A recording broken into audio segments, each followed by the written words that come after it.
Y ahora sí que estamos Ya estamos, online sí. una vez más. Muy buenas tardes, buenas noches, bienvenidos, bienvenidas y bienvenides a este nuevo capítulo de Plaza Perú. Hoy, 19 de octubre, es un programa especial. Por supuesto, primero voy a saludar a mis queridos compañeros Pablo Torres y Rodrigo Castillo. Bienvenidos, Buenas tardes, chiquillos. Lai, Rodrigo. Como decía Lai, hoy día tenemos un programa especial conmemorativo hasta cierto punto de los, a la par que buenos y atroces hechos que ocurrieron durante el año pasado y que siguen repercutiendo hasta el día de hoy, digamos, no ha terminado. Ujú. Sí. Muy buenas noches, La y Pablo. Agradecerle a todos y todas quienes nos están viendo, como todos los días lunes. Y efectivamente, pues un programa igual especial en cuanto a la temática, en cuanto a cosas que nos tocó vivir, probablemente a ustedes también, a nosotros, en la primera línea directamente en los hechos que han ocurrido desde ese entonces, desde ese 18 y 19 de octubre particularmente en la ciudad de Concepción, que empezó todo esto. Así que agradecerles y esperemos que puedan compartir con nosotros, poder comunicarse con nuestros invitados del día de hoy y formular sus preguntas. Muchas gracias.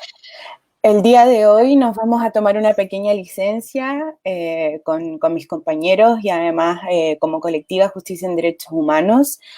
Este programa va en nombre de Aníbal Villarroel Rojas, el joven de 26 años asesinado el día de ayer en la población La Victoria, en la comuna de Pedro Aguirre Cerda, en Santiago, y también por todos los fallecidas durante el estallido social, además de las 163 víctimas de lesiones oculares ocurridas desde el 18 de octubre, entre ellas, por supuesto, Fabiola Campillay y Gustavo Gatica.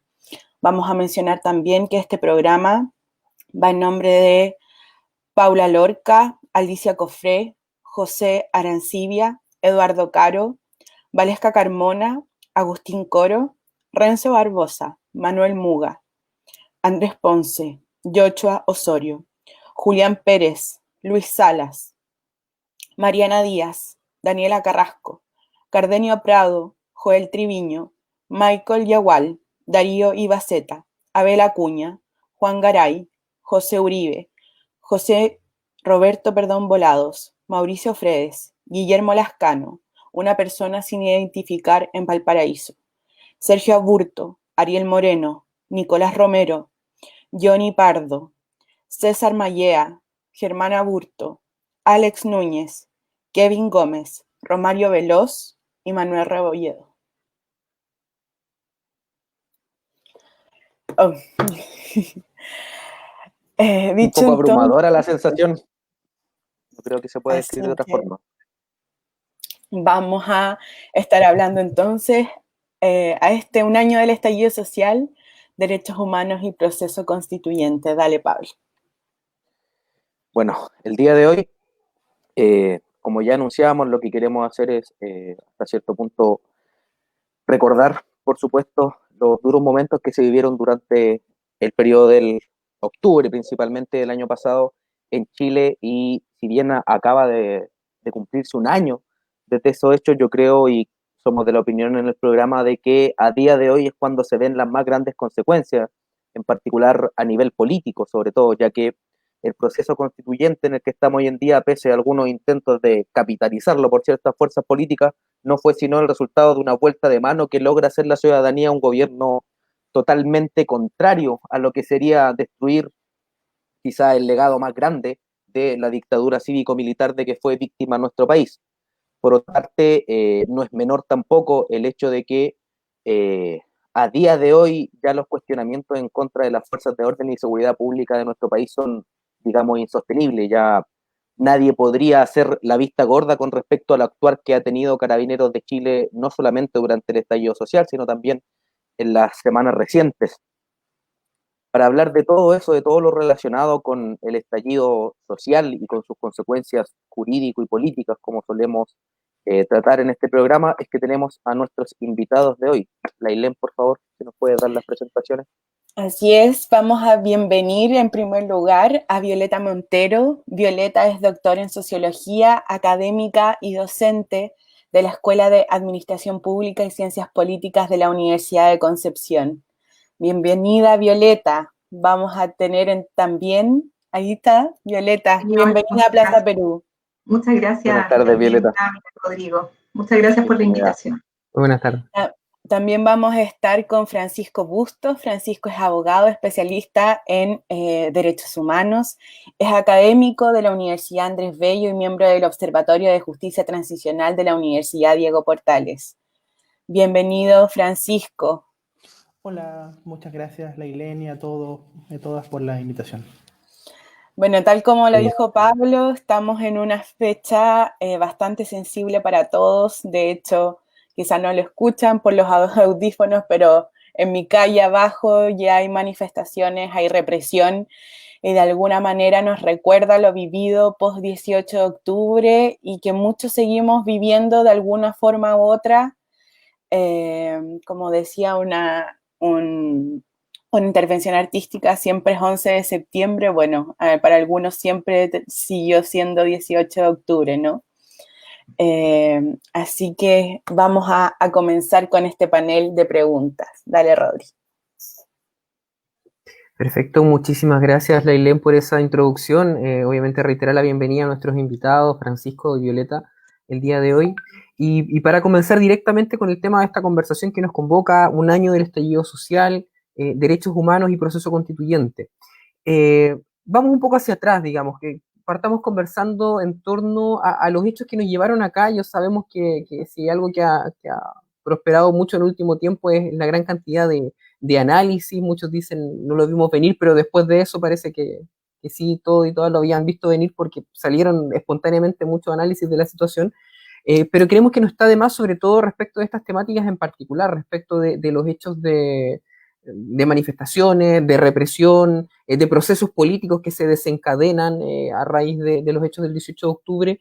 ¿Cuáles son, a juicio de ustedes, y en breves palabras, porque ya vamos a tener, digamos, oportunidad de explayarnos más en las siguientes intervenciones, los hechos que anteceden o los procesos clave para entender lo que ocurre a partir del 18 de octubre en Chile desde el año pasado y que nos tiene hasta el día de hoy en el punto de los procesos políticos en que nos encontramos? Comienza su intervención, Violeta.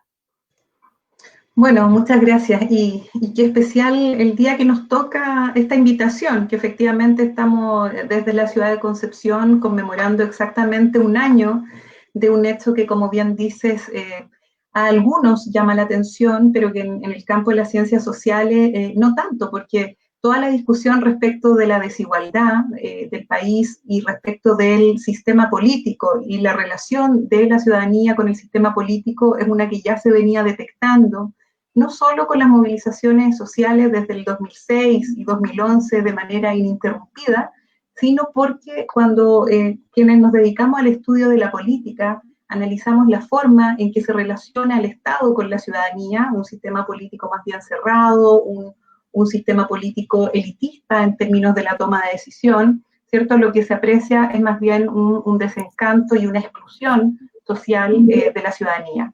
Sobre todo una exclusión que no logra resolver los problemas centrales, ¿cierto? Aquellos problemas que son, ustedes saben, intermediados por actores políticos institucionales, que como se ha visto en la mayoría de las encuestas han perdido ese vínculo o esa sintonía o no han podido establecer el termómetro social adecuado para identificar con pertinencia, ¿cierto? Con prontitud, diría yo también, con oportunidad, las demandas sociales. A mí me parece que hay varias teorías, yo no voy a empezar a señalarlas, ¿cierto? La teoría justamente de la desigualdad, algunos incluso hablan de las expectativas, hay distintas teorías. Yo diría que lo que caracteriza octubre 2019 es una sensación de agobio, ¿no? De malestar indefinido, una explosión para muchos incluso que vivieron, que no tenían trayectorias de politización y que comenzaron a vivir este octubre con sorpresa, con temor, con esperanza, con una serie de emociones también difíciles de explicar. Nos pedías una respuesta más corta, Rodrigo, en esta primera vuelta. Yo te diría que, bueno, ahí podría seguir profundizando, pero me parece que los elementos que señalo en clave política, social y económica, ¿cierto?, son factores que podemos seguir profundizando seguramente en la conversación aquí con el colega y con ustedes mismos. Perfecto, muchísimas gracias. Francisco, misma pregunta, respecto de antecedentes o aspectos que pudieron hacer prever este estallido social y que explican de cierta manera los diferentes hechos desde las diferentes perspectivas que se puede analizar este estallido social en Chile. Perfecto. Bueno, yo creo que aquí Violeta ya ha dicho las cosas más importantes. Hay mucho descontento, la gente tiene desconfianza sobre su futuro.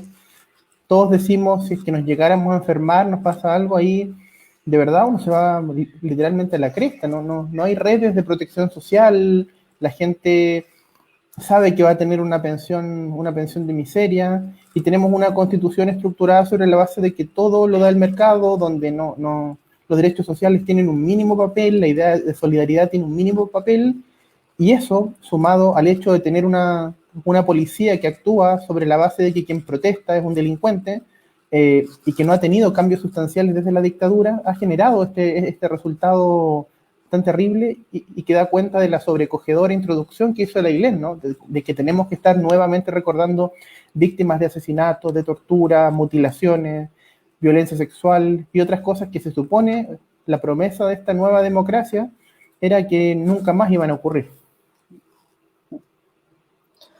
Uy, durísimo. Así es. Violeta y Francisco, un poquito, me voy a salir un poquito de la pauta ahí porque creo que hay un punto súper importante en lo que tocó Francisco. El año pasado escuchábamos, de hecho fue una frase súper comentada, Mónica González lo decía, volvimos a un 18 de octubre porque vivíamos en una impunidad, vivíamos sobre un manto de corrupción, de alguna forma oculto bajo esta constitución de dictadura, bajo las mismas personas que tuvieron cargos políticos en dictadura que todavía los tienen el día de hoy. Francisco, tú que trabajas con víctimas de violaciones a los derechos humanos, violaciones masivas, crueles, sistemáticas de la dictadura militar, cívico-militar, perdón, ¿cómo crees que ese símil es real, es concreto? Y lo sabemos porque muchas personas víctimas justamente de estas violaciones a los derechos humanos tuvieron como una vuelta de estrés postraumático importante. Por lo tanto, ahí Francisco, respecto a esas palabras, ¿qué nos podrías decir de eso? O sea, yo coincido contigo. Nosotros justamente en la oficina trabajamos, en el estudio de Nelson Caucoto, trabajamos con casos de víctimas y familiares de víctimas de la dictadura, y claro, muchas personas nos expresaron que estaban asustadas, que esta situación los ponía muy mal, y son casos de estrés postraumático muchas veces. Y también la conexión me parece que es verdadera. Si bien Chile es uno de los estados que más ha avanzado junto con la República Argentina en el juzgamiento de quiénes son los perpetradores directos de este tipo de crímenes, los autores o algunos autores mediatos, hay todo un punto de la civilidad que prácticamente no se ha discutido. Es decir, el derecho penal difícilmente puede tematizar a estos llamados cómplices económicos, salvo cuando han tomado parte directamente en la ejecución de crímenes, como el caso de Francisco Luzoro en Paine, como los casos de Santa Bárbara y Quilaco, pero todos quienes hicieron posible la dictadura, empresarios, el cuerpo diplomático que continuó mintiendo en instancias internacionales, algo que también hemos vuelto a ver lamentablemente, los jueces, digamos, que le dijeron a Pinochet lo que usted necesite, el presidente de la Corte Suprema, que reclamaba de los desaparecidos que lo tenían Curco, en fin, hubo todo un sistema institucional, y aquí solamente se ha querido hacer pasar como que fueron los militares, pero que la obra económica es algo distinto. Cuando se presentó el proyecto económico de los Chicago Boys, estaba presente Manuel Contreras. Estos no son temas distintos. Y ese ha sido probablemente el gran gol que nos metieron en los años 90. Entonces, yo concuerdo en esta idea, digamos, hay una continuidad, y qué prueba más palpable que bautizar a la Academia de Ciencias Policiales como Rodolfo Stange, encubridor de crímenes y miembro de la dictadura. Yo creo que no hay más que decir. En ese sentido, Violeta, justamente con esta rabia arraigada, muchas veces hemos visto violencia como respuesta, ¿no?, a la violencia institucionalizada. Estos días, sobre todo la previa del plebiscito, hemos escuchado muchísima la frase, esta no es la forma, ¿no? Pero ¿cuál es la forma? ¿Crees tú que en términos, como decías tú, de enclave político, hay un marco institucional que permite dar verdadera respuesta a las demandas ciudadanas? ¿O, por el contrario, es necesario un cambio profundo a las instituciones para dar verdadera respuesta a las demandas sociales, perdón?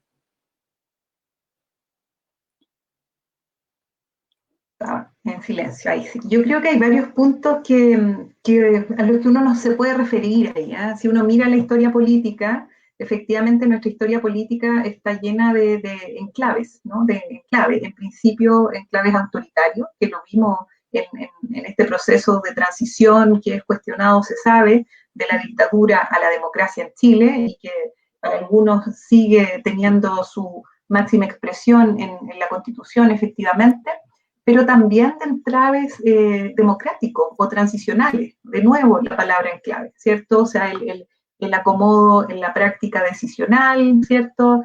La distancia entre las élites y la ciudadanía, son enclaves que uno pudiera decir ahora son parte de la democracia, ¿no? Son parte de esta nueva forma post-dictadura o post-transicional que Chile está viviendo. A mí me parece que cuando estamos frente a un sistema político cerrado, la forma de acceder con las necesidades propias de la ciudadanía, con los reclamos específicos que se tienen, son muy difíciles de encauzar institucionalmente.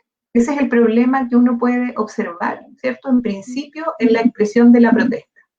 Yo creo que la expresión de la protesta es una expresión legítima en el sentido del uso de la calle, en el sentido de la práctica, si uno quiere, transgresiva, ¿no? O sea, es una forma de expresión que uno puede entender en ese sentido. Ya, yo me refiero a la protesta en el uso de la calle, en la pancarta, como vimos también a lo largo de octubre del 2019, también el uso de las calles por familias, por niños, por hombres, por mujeres, por todo, es cierto, que están con el deseo de expresar sus demandas.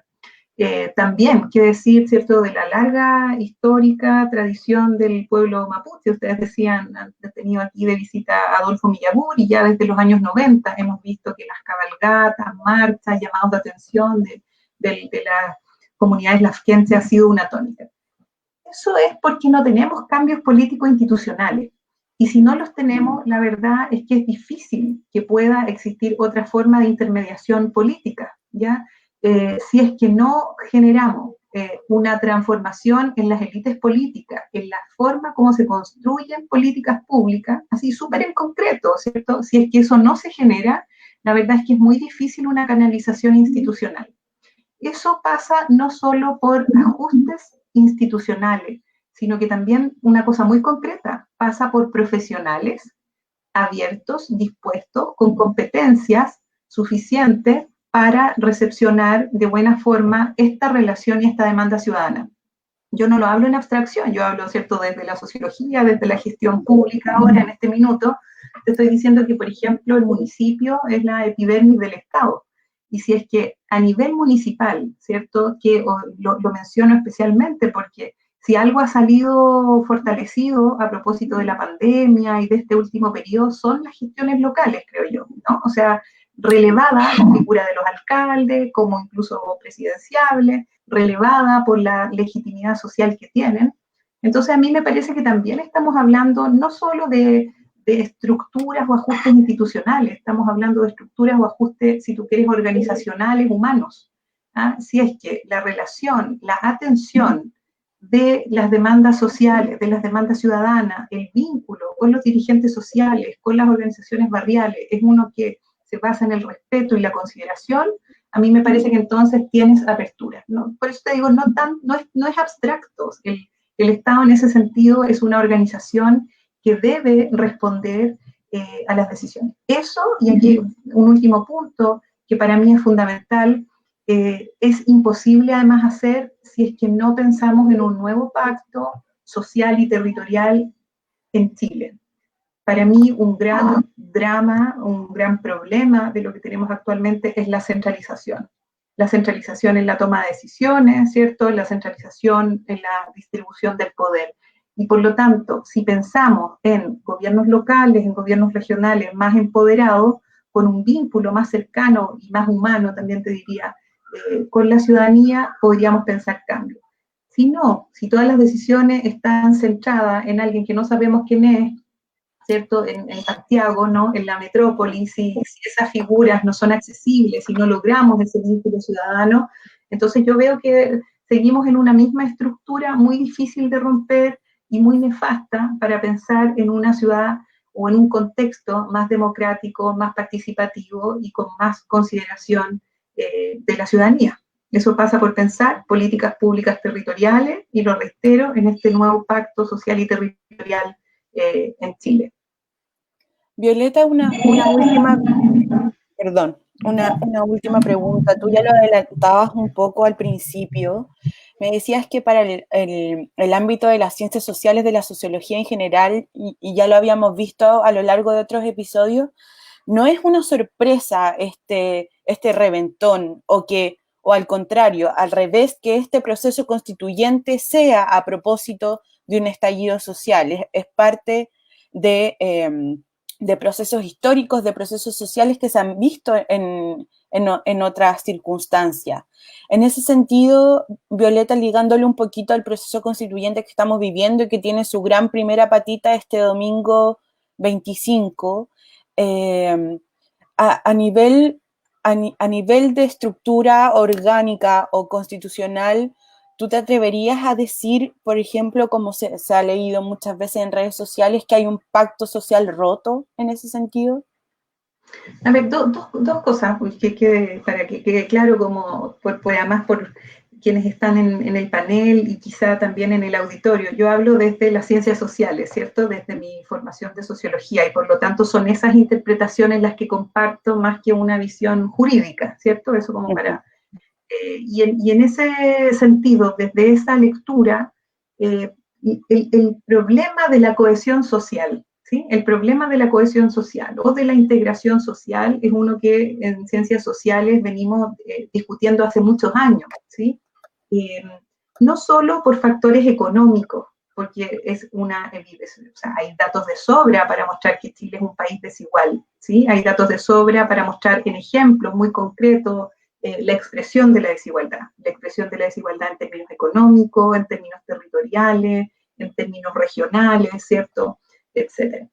Ahora, de lo que tú me hablas tiene que ver de la construcción, ¿cierto?, o de la cohesión de un país en términos político-ideológicos, de la construcción de un cierto relato compartido, ¿sí? Si existiría o no un relativo pacto en términos discursivos y normativos para pensar lo que somos y para proyectarnos al futuro, ¿cierto? Incluso para pensar nuestro pasado común, para pensar nuestro presente y para proyectarnos hacia el futuro. Y ese lazo efectivamente debiese estar basado en principios fundamentales, ¿cierto? Y sobre la base de esos principios fundamentales, imaginarnos derechos que lo sustenten y lo materialicen, para luego pensar en política, ¿cierto? De eso estamos hablando. Yo creo que en ese sentido, efectivamente, lo que tenemos en Chile, como en la mayoría de las sociedades, ¿no?, es más bien diversidad y heterogeneidad. Ahora, la pregunta y el desafío es cómo construimos ciertos mínimos comunes discursivos. Y ahí yo veo un peligro, porque yo creo que para nadie es novedad que está roto. Si tú empiezas a preguntar el mismo recuerdo o la interpretación de lo que significó el 73 en Chile, te vas a encontrar con varios discursos. Mucho debate en torno al Museo de la Memoria, ¿cierto? Si es que representa bien o no lo que ocurrió en Chile. El mismo plebiscito del sí y el no representa una sociedad de un 46% versus un 40 y tanto por ciento. De eso estamos hablando. Incluso uno diría de 2 Chiles o de 10 Chiles, si uno empieza a mirar por territorios y por experiencias vitales. Entonces la pregunta es cómo generamos un proceso que nos permita reconstruir ese lazo. Y en ese sentido yo tengo mucha esperanza de que el proceso constituyente nos permita discutir aquellos aspectos del Chile que queremos. Uno, que efectivamente se dialogue y se delibere de manera colectiva y colaborativa. No tengo una crítica absoluta al saber experto, ¿sí? Pensando cómo se construyen las constituciones. No, yo creo que el saber experto tiene un lugar y tiene una precisión. Esto lo digo porque todo este discurso también tiene una hegemonía legislativa, jurídica, ¿no? Entonces la pregunta es por qué tiene que tener, ¿cierto?, la construcción del lazo social una primacía jurídica cuando de lo que estamos hablando es de vivir todos juntos y de ponernos de acuerdo en valores. Yo no tengo un problema con que los abogados y la visión administrativa, constitucionalista pueda aportar y regular al debate de cómo se deben hacer las cosas, pero esto debe ser sobre la base de una deliberación social, ¿no? Y ahí hay desafíos que son procedimentales, o sea, cómo conversamos y cómo sintetizamos y traducimos nuestros acuerdos, y luego, por supuesto, que son desafíos de representación, cómo agregamos tanta diferencia dentro de este debate, y luego, bueno, en términos concretos jurídicos, cómo logramos un texto constitucional que nos represente a quienes hoy día habitamos y quienes proyectamos habiten este territorio nacional. Y estos son varias cosas, pero por ahí algunos elementos para escuchar, por supuesto, con atención a Francisco también. Gracias. Ya. Pasando un poco ya de los sistemas políticos en general, digamos, porque al final de eso es lo que hemos estado hablando en la última pregunta, el sistema político como un todo, cómo damos respuesta a un pacto roto, cómo llegamos a generar un nuevo pacto. Sin embargo, creo que Violeta ha tocado un gran punto, que es el tema de la igualdad y la desigualdad, porque cuando uno habla de estos asuntos hay una antítesis que surge casi naturalmente en la mente de todos, digamos, que es la justicia, la idea de justicia y de que se haga lo que es correcto, lo que es equitativo. No hay que ir más lejos para pensar que, por ejemplo, si alguien comete algún error, pensémoslo en términos penales, si alguien comete algún delito, tiene que ser castigado. En ese sentido, es natural que la ciudadanía espere una determinada respuesta, que hayan ciertas expectativas en cuanto al cómo se van a resolver los asuntos. Yo creo que si algo demostró el 19, 18 y los meses que siguieron a esas fechas de octubre, es que se cometieron muchos errores. Hubo abuso derechamente, hubieron violaciones a los derechos humanos. Algunos discutirán si fueron o no sistemáticas, pero el hecho es que existieron violaciones a los derechos humanos. En ese sentido, yo creo que hay una pregunta que siempre ha estado ahí, que es si los organismos encargados de administrar justicia respondieron adecuadamente a la contingencia. En definitiva, el mundo del derecho, sobre todo, se vio hasta cierto punto sobrepasado, y ahí tal vez la respuesta de las autoridades no fue la adecuada, teniendo en consideración aquí, ya dando un poco mi opinión antes de pasar a la de los invitados, que hubo una aplicación preferente de una medida que tiene que ser de última ratio, ya que fue la prisión preventiva. O sea, cada persona que fue detenida durante el estallido social casi pasó por prisión preventiva, o incluso algunos siguen a día de hoy estando en prisión preventiva. Y por otra parte, tenemos hasta cierto punto, o tal vez en todos los puntos, un grado de impunidad, ya que muchas de las causas de derechos humanos a día de hoy siguen abiertas ya, y no se ha avanzado mucho. Podrían argumentar algunos que esto fue por la pandemia o otras circunstancias fortuitas. Sin embargo, de hace bastante que comenzaron estas querellas y siguen durmiendo ahí en muchos casos. A la pregunta concreta, para comenzar con Francisco esta vez, ¿ha sido adecuada la respuesta de las instituciones encargadas de administrar justicia? Es una pregunta compleja. Yo, en términos generales, diría que no, que la respuesta no ha sido adecuada. Pero habría que entrar a distinguir diversos factores acá.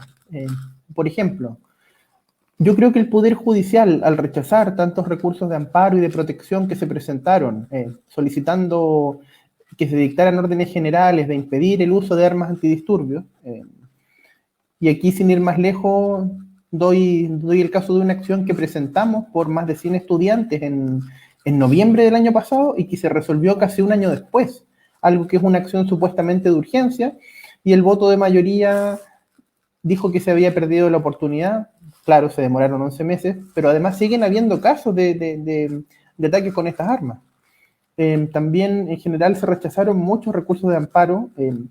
La sala penal solía tener una doctrina que decía, inclusive si es que la violación de derechos humanos ya ocurrió, y aquí solamente pensar el caso de Lorenza Cayuán, que parió en Grillada, obviamente un hecho ocurrido, o casos donde se expulsaban vuelos completos de migrantes, y la Corte siempre decía, esta Corte tiene competencias para ordenar, por ejemplo, que se instruya un sumario, que se oficie al Ministerio Público.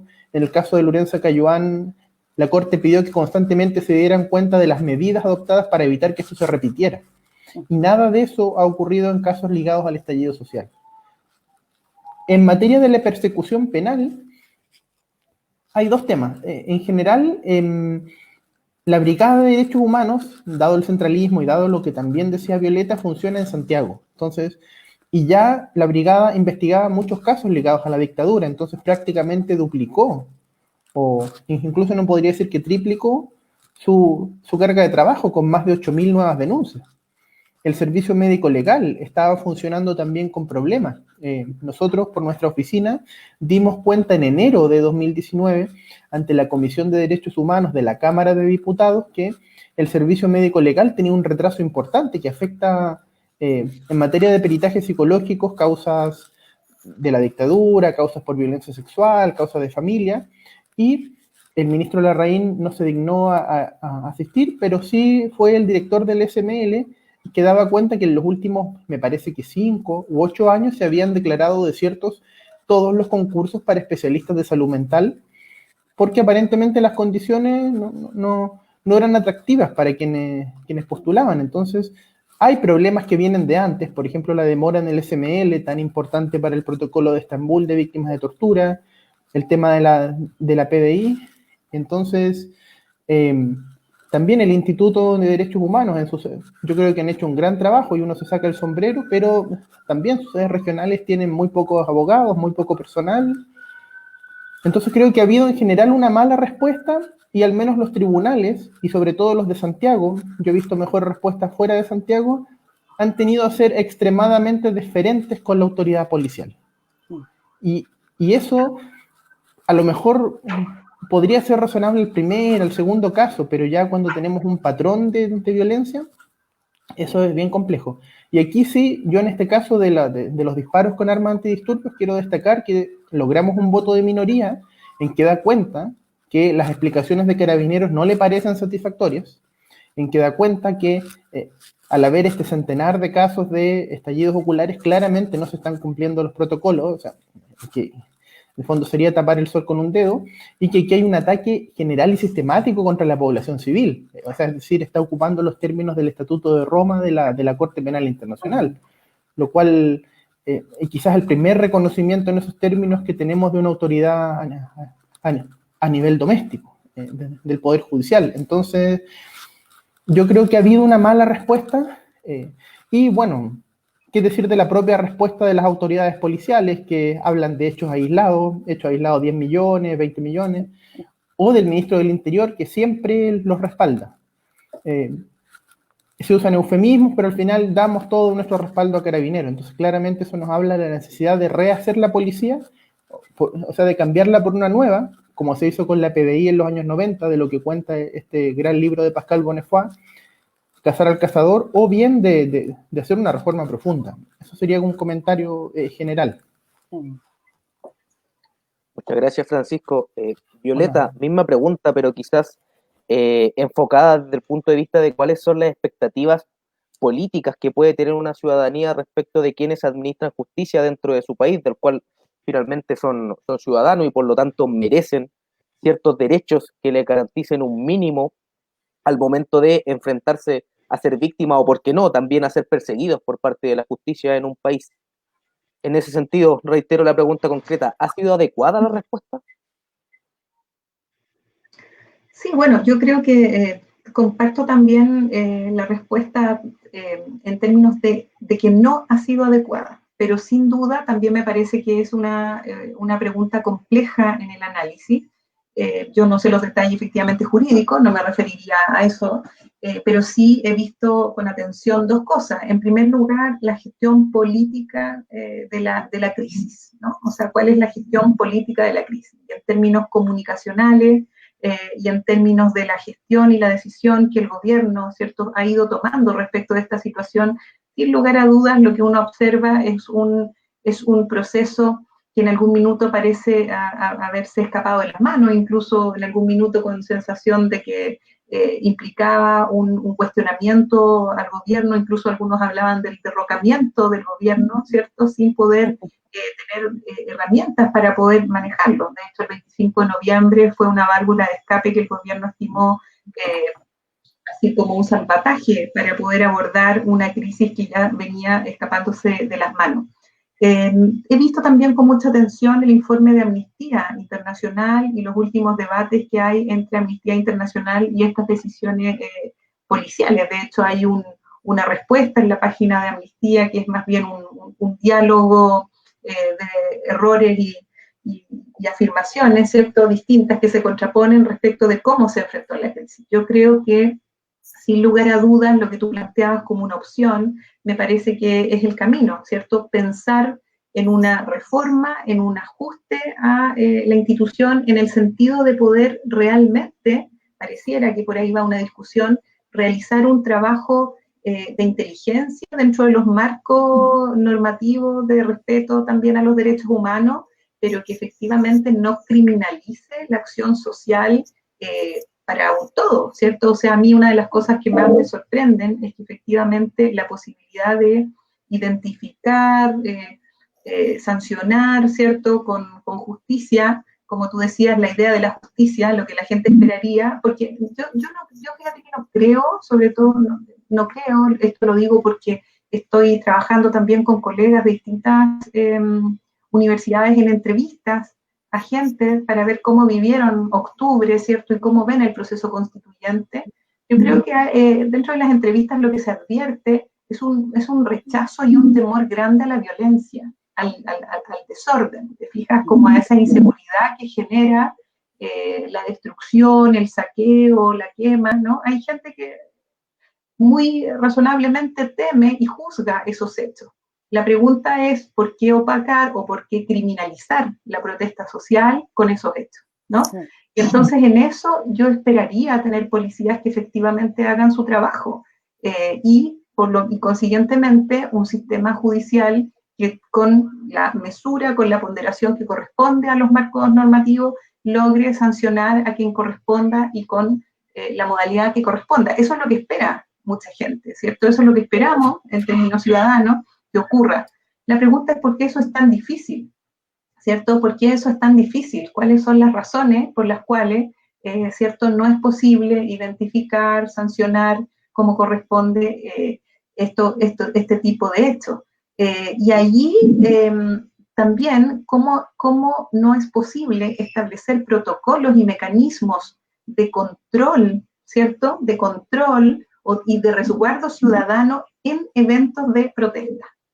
Porque muchas veces la gente, el turning point, ¿por qué usted termina protestando? Porque se sienten, ¿cierto?, criminalizados o amenazados por la presencia de carabineros. No sé, ese es un discurso muy, muy repetido. La pregunta es cómo gestionar, qué hacer ante estos eventos. Y yo creo que ahí me parece que hubo, como bien decía Francisco, una discusión una tras otra en con qué tipo de herramientas, me refiero a gases o balines, no sé yo los detalles, ¿cierto? Sancionar o reprimir, qué cosa hacer, cómo actuar. Yo creo que eso, sin lugar a duda, que es un debate que es necesario y que debe estar acompañado de formación en derechos humanos, ¿cierto?, para los funcionarios policiales. Un poco en la línea de esta misma pregunta, consultarles acerca de su opinión respecto de lo que viene hacia adelante en torno a estos temas, particularmente cómo evitamos institucionalmente este tipo de situaciones y sobre todo cómo nos hacemos cargo de lo que sucedió o lo que ha venido sucediendo, yo diría más bien en un presente continuo desde el 18 de octubre en adelante, en torno a diversos hechos de represión desmedida, de violencia desde el Estado hacia los ciudadanos a través de diferentes organismos, sobre todo los organismos armados y policiales. ¿Será necesario, digamos, poner más énfasis en ciertos aspectos, a lo mejor en términos de los procesos judiciales en ciertas instituciones? ¿Será el momento, y eso lo han planteado algunos también, de poder generar mecanismos administrativos de apoyo, como son comisiones de verdad respecto de estos hechos, como se hizo respecto de la dictadura en su minuto? ¿Qué alternativas o qué mecanismos ven para el esclarecimiento, para la sanción efectiva y generar en el fondo estas garantías de no repetición en torno a los hechos de violencia estatal ocurridos desde el 18 de octubre hasta el día de hoy? Digamos, estábamos al principio del programa hablando recién de un caso que ayer se da, de la muerte de una persona en una población en Santiago, y evidentemente que la atención de la ciudadanía efectivamente se pone, y yo soy parte de eso, digamos, me pongo de ese lado a cuestionar inmediatamente la versión oficial de estos hechos, porque nos hemos acostumbrado a eso, lamentablemente. Parte, no sé, Violeta, en este caso. Bueno, sí, yo creo que ese es un tema que hay que abordar sin duda. Yo fíjate que un tema que tengo más conocimiento, ya más de larga data, es el caso del mundo y de las comunidades mapuche, ¿sí? O sea, donde efectivamente lo que tú tienes son territorios criminalizados en el sentido de territorios intervenidos por presencia policial, y que por supuesto que es una presencia que amedrenta o que establece un tipo de relación conflictiva, compleja entre unos y otros, ¿no? Y entonces ves esa solución versus un diálogo político, social, basado en la idea del reconocimiento. Entonces, con ese ejemplo, con esa metáfora, me parece que se puede analizar con ese mismo prisma la situación de Chile. Y lo que tú decías, este principio de no repetición, es algo que he escuchado y que me parece que es fundamental.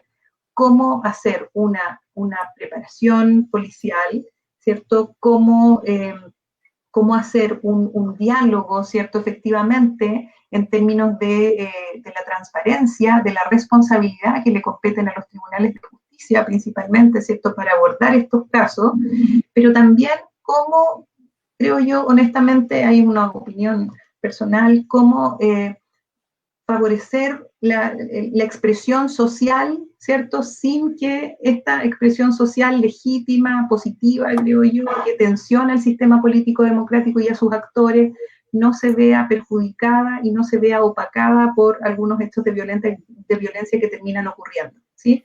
Y en ese sentido, yo creo que es fundamental, no es que uno esté contra, ¿cierto?, la sanción de quien comete actos que atentan contra los otros. La violencia desde cualquier punto de vista, yo honestamente la condeno, te fijas, en el sentido de que cuando hace daño a los otros.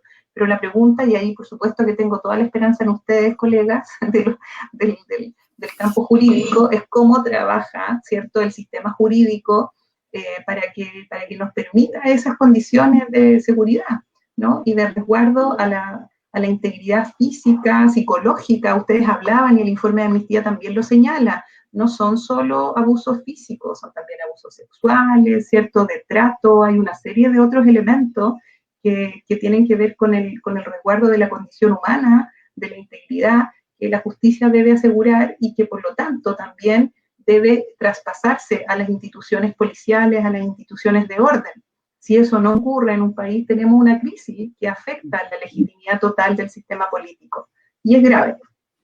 Así que esperamos, a través de estas comisiones que tú señalas, u otros organizacionales u otro, un trabajo más directo entre el gobierno y la policía, no sé, todos los mecanismos juntos, pero efectivamente para abordar el tema, porque es grave y no se ve, y con esto termino, que la conflictividad social vaya a disminuir.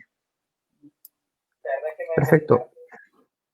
Francisco, la misma pregunta y con un énfasis quizás en tu caso en el tema de las posibilidades jurídicas de una salida, o más que una salida, de encontrar el camino de hacerse cargo de este tipo de hechos, que no veamos repetido durante décadas nuevamente en Chile la situación de crímenes estatales sin resolver y de familias que no saben qué es lo que pasó a ciencia cierta. Aquí en Concepción, y sabemos que en muchas otras zonas del país hemos visto muchos casos de este tipo en que por lo menos la sensación generalizada de muchas de las familias de víctimas o de las propias víctimas es que los procesos judiciales avanzan con mucho entorpecimiento de parte del Ministerio Público, de parte de los organismos judiciales. Las comisiones son una alternativa, quizás vuelvo a plantear la pregunta, ¿cómo lo ves desde tu perspectiva? Perfecto, bueno, es una pregunta compleja, una pregunta también multifactorial, donde hay que considerar muchas cosas que se han dicho acá, pero vamos a lo que tenemos. Hoy día hay más de 8.500 denuncias que comprenden estos actos que hemos mencionado, incluyendo asesinatos, tortura, violencia sexual, y de ellas solo existe formalizaciones en menos del 1% de los casos, ¿no?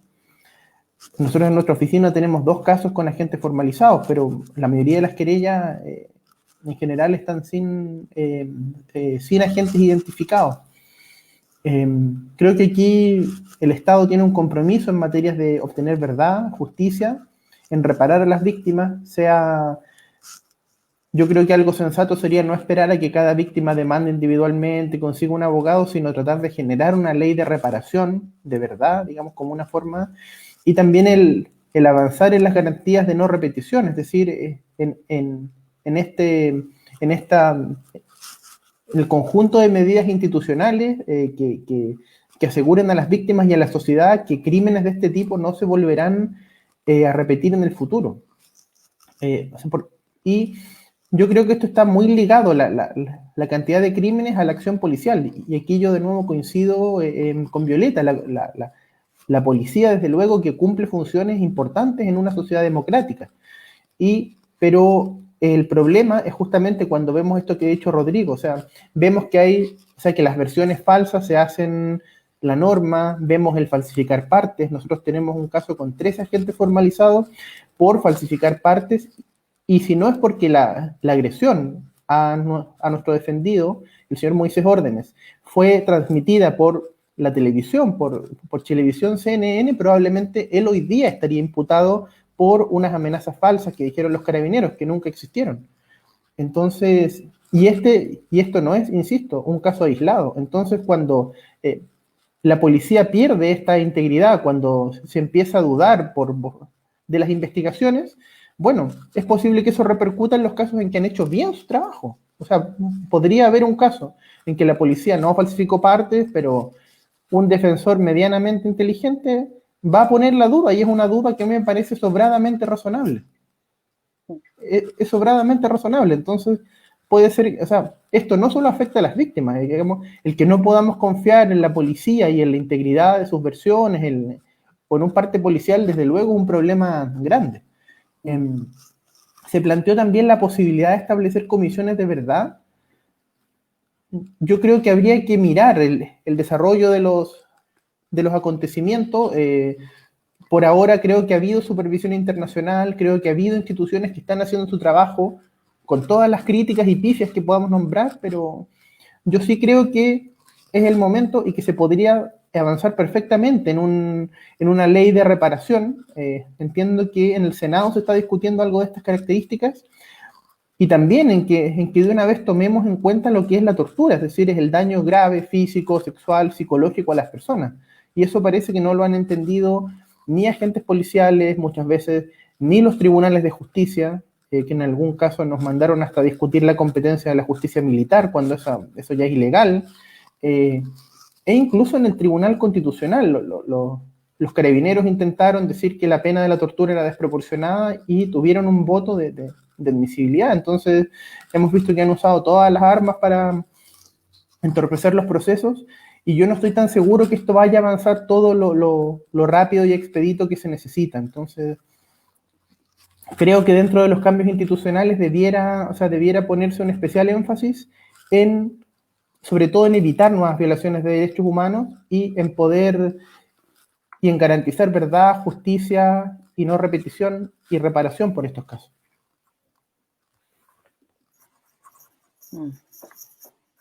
Perfecto. Vamos a ir, gracias Francisco y Violeta por sus intervenciones. La verdad que ganas de conversar ad eternum de estos temas, pero por supuesto el tiempo nos apremia un poquito, vamos súper bien, sí, y tenemos preguntas del público y están súper interesantes. Pablo quería ser la primera, así que dale nomás. Y si nuestro apoyo técnico nos pone en pantalla la primera pregunta. Ahí viene la pregunta de José, amigo personal de la oficina, por cierto, que nos dice, ¿cómo creen que una nueva constitución puede garantizar mejor el respeto y promoción de los derechos humanos por parte de las fuerzas policiales y militares? Vamos a comenzar por Francisco, que estaba hablando recién más por un tema de afinidad quizás con los mecanismos jurídicos. Francisco, por favor. A ver, yo no sé si sea necesario que esto esté en la Constitución. O sea, desde luego la Constitución debiera tener normas que permitan al poder civil garantizar la subordinación de los cuerpos armados y que estos no sean deliberantes, pero yo me quiero remitir a lo que se hizo en la Policía de Investigaciones.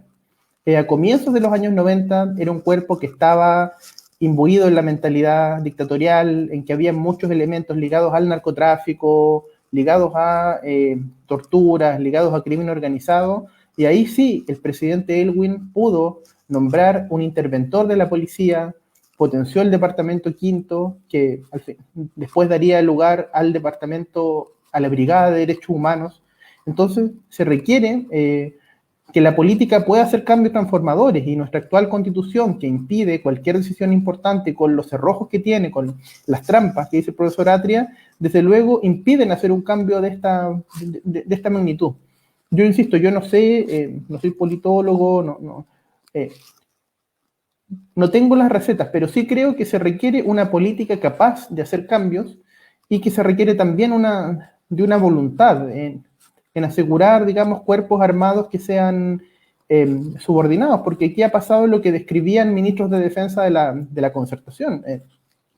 Los militares hacen como que obedecen, nosotros hacemos como que mandamos, y el hecho de que ellos puedan hacer lo que quieran y puedan robar plata a destajo casi parece una extorsión. Es como, les damos su democracia, pero no nos tocan, y ese tipo de acuerdo, que a lo mejor el año 90 podía ser, digamos, algo que estaba dado por las circunstancias, hoy sí es inaceptable, y debemos plantear una nueva relación con los cuerpos armados.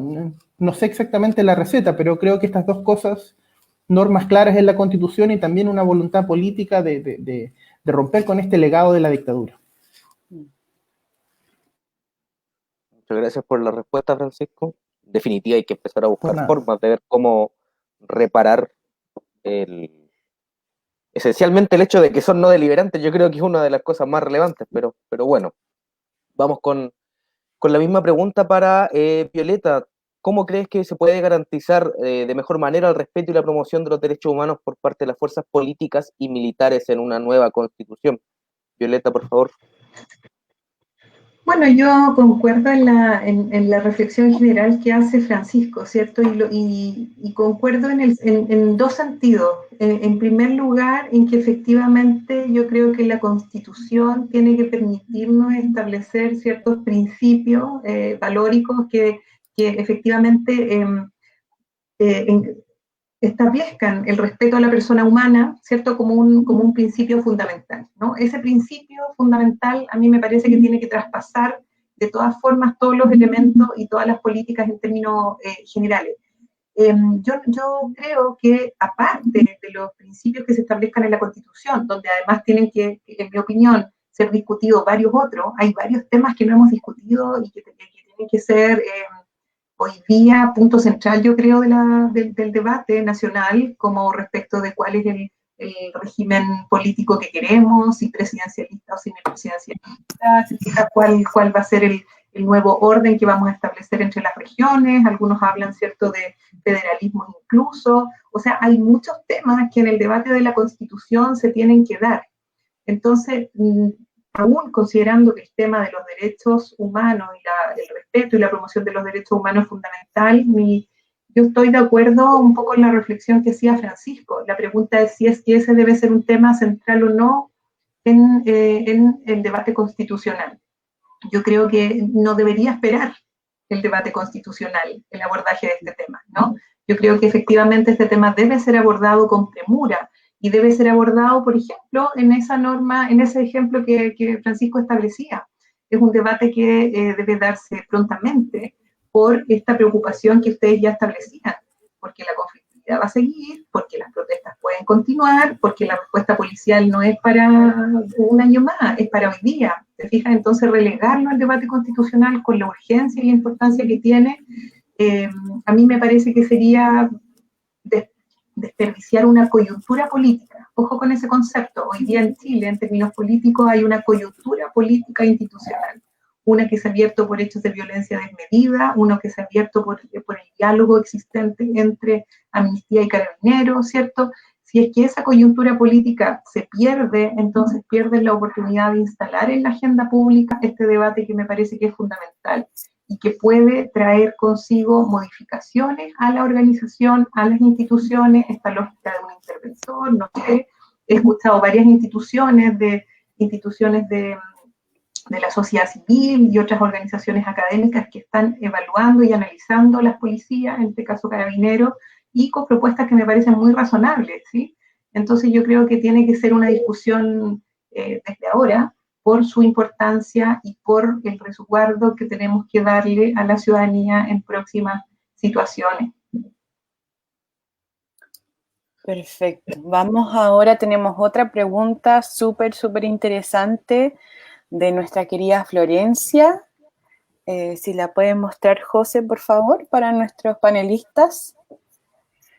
Por ahora, ¿la violencia juega un rol en todo este proceso? ¿Puede impedir que avancemos en el proceso constituyente? ¿Cataliza cambios? ¿Qué opinan de la frase tan usada en estos días que la violencia debe condenarse, venga de donde venga? Muchas gracias. Partimos, yo creo, con Violeta. Bueno, gracias. A ver, yo creo que ahí haría un primer punto diciendo que históricamente han existido hechos y situaciones de violencia política, ¿sí? O sea, no es la violencia política una situación que deba sorprendernos tanto ahora. Si uno mira históricamente, siempre históricamente, ¿cierto? Desde el origen de la República, incluso tenemos hechos de violencia política que se han ido sucediendo y muchos de ellos han catalizado cambios políticos e institucionales. Esa es una primera constatación, o sea, frente a tu pregunta de si la violencia genera o no transformaciones políticas, sociales, yo creo que sin duda, porque la violencia lo que hace es que provoca la necesidad de respuestas político-institucionales. De lo que hemos estado hablando recién es de cómo se aborda, ¿cierto? De cómo se responde, porque efectivamente la violencia desde la sociedad civil no es la misma que la violencia desde el Estado, ¿no? Y ese es el problema, o sea, quien tiene acceso a la fuerza, esto lo decía Max Weber, ¿cierto? El Estado lo que hace es ejercer legítimamente el uso de la fuerza. El tema es que ese uso de la fuerza tiene que ejercerse de manera medida y hoy día, ¿cierto? Como lo estamos diciendo, bajo los parámetros de los derechos humanos. Entonces, ese es un primer punto. Yo creo que sí, sin duda, la transgresión social, el mover, ¿cierto? El transformar, piensa en las protestas del 80 incluso, ¿cierto? Que catalizan también procesos políticos, generan transformaciones. Ese es un primer punto y yo reconozco que ahí hay elementos que no siempre desde el punto de vista político-institucional dan la misma posibilidad de apertura. Lo que ocurrió con los hechos de violencia en octubre del 2019 es que se buscó interpelar a la clase política, ¿no? Se buscó interpelar a la clase política, porque un elemento que quiero destacar, nosotros estamos escribiendo unas columnas de opinión con unos colegas sobre este tema, sobre, se llama como personas corrientes en movilizaciones extraordinarias. Hay mucha gente no politizada, sin trayectoria política, que se sumó a las protestas de octubre del 2019, ¿cierto? Que no tenían ni trayectoria, ni militancia, ni nada, pero que se sintieron llamados a provocar un cambio político, social. Yo creo que efectivamente eso, con el debate constituyente, fue en gran parte canalizado por las protestas sociales, si tú quieres, unas que se expresaron con alegría, con cierto performance y también con algunos eventos de violencia. Yo creo que esa gran demanda está hoy día instalada en el sistema político institucional y por lo tanto va a tener una relativa inercia. ¿no? O sea, va a tener una relativa inercia porque ya está establecido un cierto cronograma. El 25 de octubre, que espero yo por formación ciudadana, todos y las personas, ¿cierto?, asistan a votar. A mí me parece que eso es importante para pensar Chile, independiente de la posición que tengan. Yo tengo la mía, por cierto, pero bueno, cada cual tendrá su posición. Yo creo que hay que ir a votar, ¿cierto?, porque hay una relativa, un proceso, ¿cierto?, que se estableció a nivel político-institucional con una relativa inercia. Yo no creo, honestamente, que la violencia, de algún modo, pueda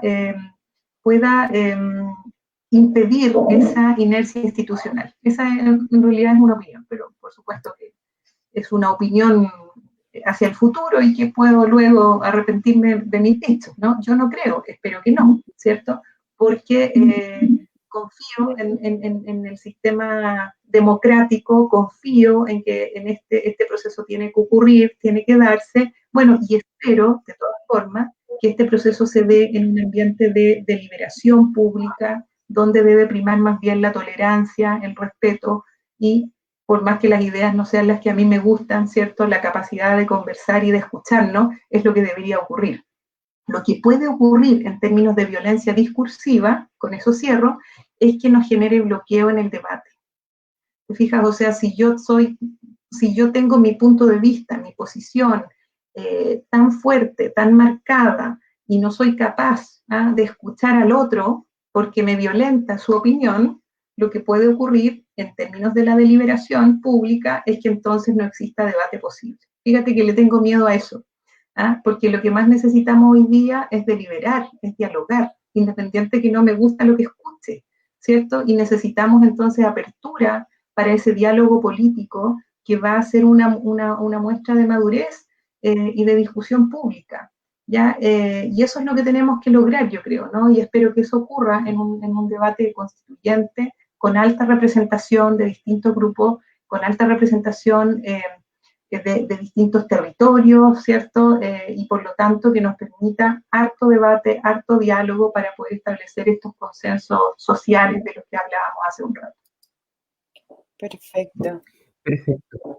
Muchísimas gracias a ustedes por su respuesta y a las personas del público que nos hicieron sus comentarios, sus preguntas. Siempre lo agradecemos mucho y siempre también nos disculpamos con quienes no podemos, por razones de tiempo, abordarlas todas. De repente algunos invitados comentan ahí, de la semana pasada tuvimos ahí que después nos piden el link y interactúan con las personas, y esa es la gracia también de un espacio como este, que podamos ir dialogando de parte nuestra o de parte de los invitados e invitadas también con quienes siguen el programa semana a semana. Bien, para ir ya en la recta final del programa, una sección que tenemos al final se llama apruebo o rechazo, o en realidad es una sección de respuestas cortas, es decir, sintetizar en una palabra o una frase muy breve una opinión respecto de ciertas afirmaciones o preguntas cortas que hacemos.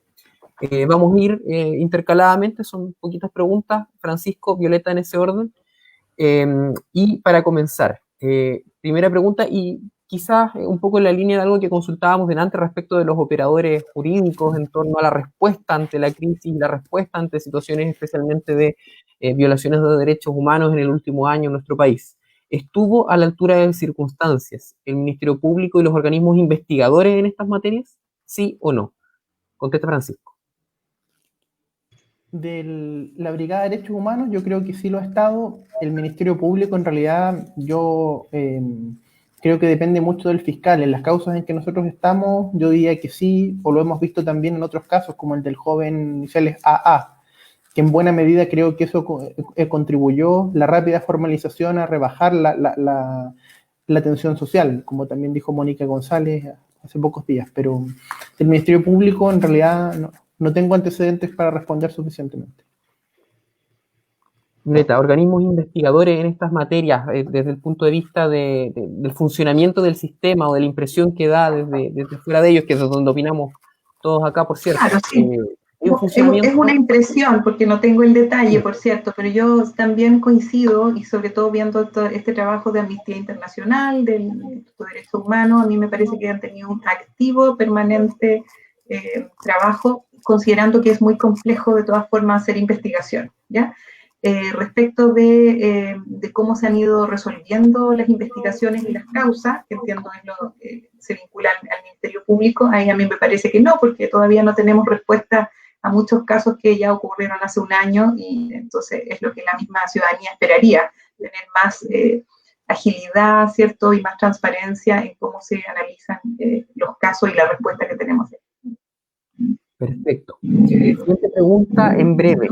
Una nueva constitución, es decir, el hecho de que sigamos avanzando en el proceso constituyente en curso, más allá del 25 de octubre, y sabemos obviamente a qué va sujeto de eso, por cierto, ¿contribuye o no a dar una respuesta a estas demandas de la ciudadanía en materia de justicia social y de, digamos, reordenar este consenso social que está tan perdido en el último tiempo y esta sensación de desconfianza aparente? ¿Es el camino una nueva constitución o el proceso de discusión una nueva constitución?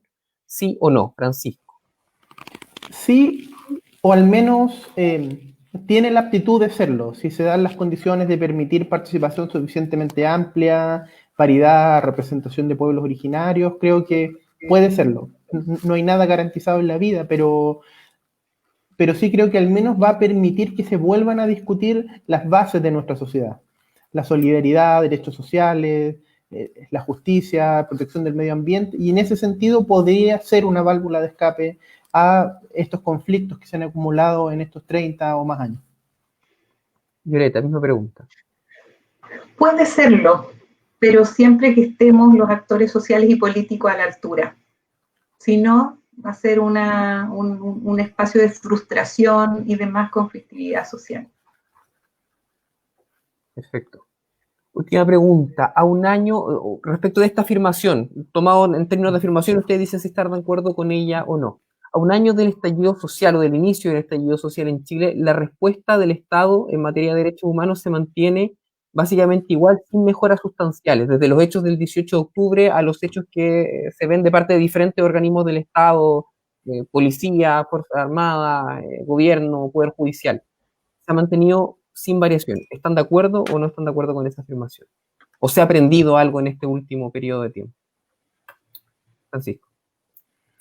Yo creo que en términos generales sigue igual. Probablemente algunos organismos han mejorado, pero ahora también está el tema de la pandemia entre medio, que, o sea, que ha hecho que los problemas, o sea, que el foco esté en otro tipo de ámbito, pero también la negación de información, el hecho de que el ministro de Salud se sorprenda por la relación entre la pobreza y los fallecimientos. Yo creo que nos hablan de un Estado que se mantiene en la indolencia, que se mantiene en estar ciego a los hechos, ¿no? El ministro de Transporte que se sorprende que la gente vaya tan temprano a trabajar, el ministro de Economía que recomienda comprar flores, en fin, o sea, creo que al menos desde el Ejecutivo no ha habido un cambio sustancial. Otros órganos probablemente sí. Violeta.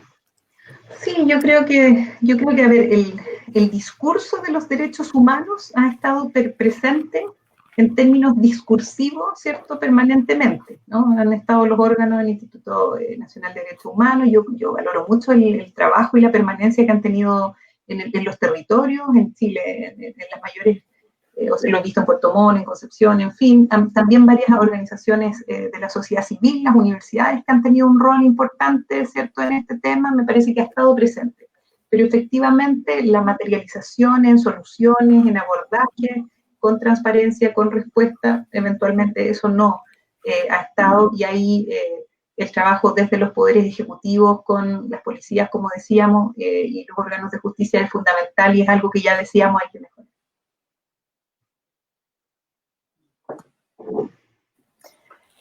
Muchas gracias, Violeta, Francisco, por haberse dado este tiempo para conversar con nosotros en este día tan álgido, ¿no? Que todos nos queremos hacer bolita, comer helado y dormir una semana de corrido, ¿no?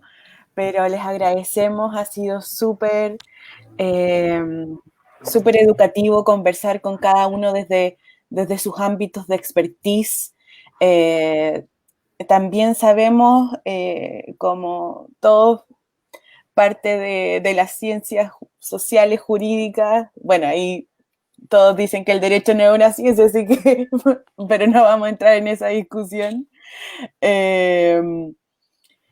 Creo que tenemos un largo camino por recorrer y tenemos una responsabilidad bastante grande sobre nuestros hombros y como dice bien Violeta, esperamos estar a la altura de las expectativas de este proceso y que ojalá también como dice Francisco nos permita en materia de violaciones a los derechos humanos poder tener pronto verdad, justicia, reparación y no repetición. Así que les agradezco infinitamente, les agradecemos todos.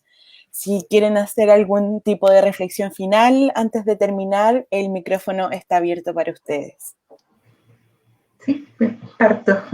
Bueno, agradecer a Lailén, Rodrigo, Pablo, José, ¿cierto? Los que están detrás de esta iniciativa, felicitarlos porque entiendo han tenido un ciclo largo de conversación. Yo creo que estamos en un momento sin duda histórico, muy trascendental de la historia de Chile. Creo que tenemos una oportunidad, mis emociones son esperanza, pero también preocupación, ¿sí? Yo creo que estamos en un momento en el cual, como tú bien dices, tenemos la responsabilidad de participar en estas discusiones, pero también de permanecer interesados, atentos. He visto con muy buenos ojos toda la politización, en el buen sentido de la palabra, que hemos vivido en Chile desde octubre hasta la fecha. Yo espero que eso se mantenga, que la Constitución haya sido uno de los libros más leídos del año pasado, me parece fantástico. Mientras más gente quiera interesarse en discutir y en observar lo político, yo creo que estamos frente a un momento de crecimiento político que ojalá no perdamos, ¿sí? Y en ese sentido creo que nuestra responsabilidad, la de todos, es seguir en esta discusión y los derechos humanos y la deliberación, el diálogo político y social es fundamental, ¿no? Si no tenemos estos espacios y si no los proyectamos hacia un proceso constituyente, yo creo que vamos a repetirnos esta generación y las que vienen, ¿cierto? Porque sin duda es un momento histórico que espero, reitero, lo digo con esperanza, sepamos a aprovechar de buena forma. Muchas gracias y suerte en los programas que se les vienen. Gracias, Violeta. Francisco. Estaba en silencio. Bueno, muchas gracias a ustedes primero por organizar esta actividad y este ciclo, estas conversaciones. Yo he seguido varios de sus programas, así que una felicitación al trabajo que hacen como colectiva, a la profesora Maya Alves, a la Elena, a Rodrigo, a Pablo, ¿sí?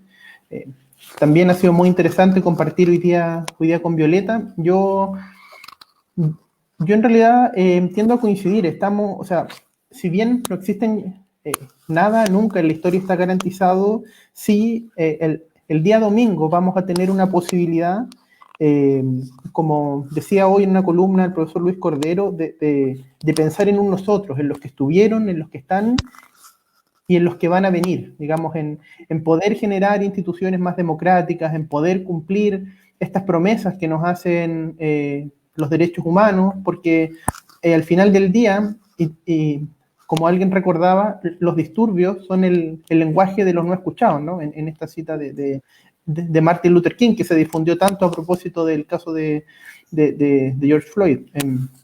Entonces, es una posibilidad que desde luego en la medida que se garantice una participación, que haya pluralismo, en que esto no sea copado, en que, digamos, los constituyentes no reciban mesadas irregulares de alguna gran empresa, existe una serie de condiciones con las cuales podríamos llegar a esta discusión en que conversemos sobre el país que queremos, un país que sea cariñoso con sus habitantes, un país que sea acogedor, un país que piense en el tema medioambiental, que piense en la sequía, en la depredación de los recursos naturales, en la justicia, en sus pueblos originarios, en la efectiva igualdad de oportunidades, en fin, existe una serie de demandas que pueden llegar a cristalizarse. Y creo que esa posibilidad es una de las cosas importantes que podemos discutir ahora, y sobre todo que no haya impunidad. Eso no cualquier orden como decían las agrupaciones en su grito, ninguna democracia se puede levantar